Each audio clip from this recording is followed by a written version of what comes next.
এই যে দেখো, এই যে এইখান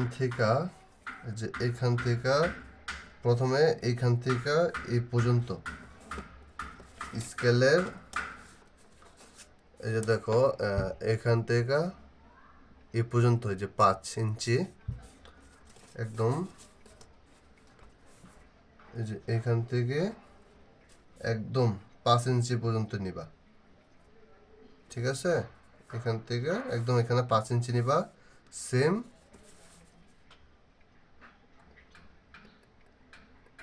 এখানেও 5 ইঞ্চি নিবা। তারপর যে উপরে দাগ দিবা, উপরে এই উপরের দাগ দিব হলো 3 ইঞ্চি। এই যে 3 ইঞ্চি, নিচেও 3 ইঞ্চি। 3 ইঞ্চি নেওয়ার পরে আমরা হলো এই উপরেরটাকে ভাগ করে দেব। উপরেরটার মধ্যে 1 ইঞ্চি আমরা রেখে রাখবো আগেই। এই যে 1 ইঞ্চি মাপ দিতেছি, এই যে 1 ইঞ্চি, এই যে হলো 1 ইঞ্চি। এরপরে যে দাগ দিয়ে দেব।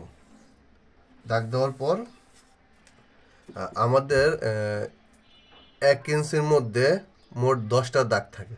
যে 1, 2, 3, 4, 5, 6, 7, 8, 9, 10। 10টা দাগ থাকে। এই 10টা দাগকে আমরা 2 দাগকে এক ঘর হিসেবে বিবেচনা করব। যেমন এই 1, 2, 1, 2, 1, 2, এভাবে আমরা 2 ঘরকে এক ঘর হিসেবে বিবেচনা করব। এই যে এইভাবেই, এই যে এইভাবে নিচ্ছি,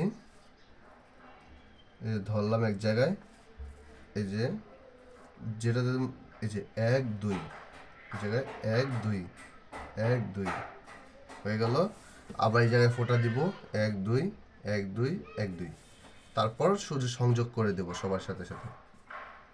এভাবে সংযোগ করে দেওয়ার পরে ফ্রি হ্যান্ডে, মানে কোনো প্রকার স্কেল ব্যতীত আমরা একটা মালভূমি আঁকবো।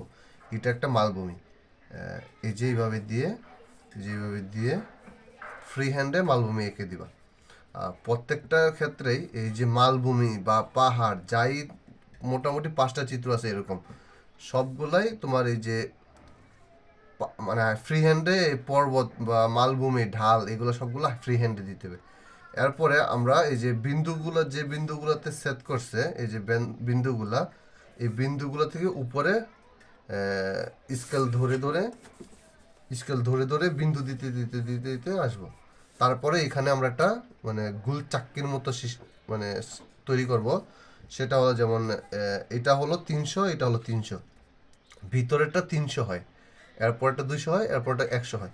সেম অনুরূপভাবে পরবর্তীতে চিত্রগুলো আছে সবগুলো এরকমই বলতে এরপরে হলো যেমন আরেকটা চিত্র আমি দেখতে পারতেছি যে 500 আছে, এটা 500 পর্যন্ত আছে। সেম 2, 2, 2, 2, মানে এটা পুরো 1 ইঞ্চির মতোই হয়ে গেছে। যেহেতু 505টা বিন্দু নেওয়া লাগছে, প্রত্যেক বিন্দুর হলো দূরত্ব হলো 2 ঘর করে নিয়েছিলাম আমরা, 2, 4, 6, 8, 10 এভাবে। ঠিক আছে, এটাই হলো মূল।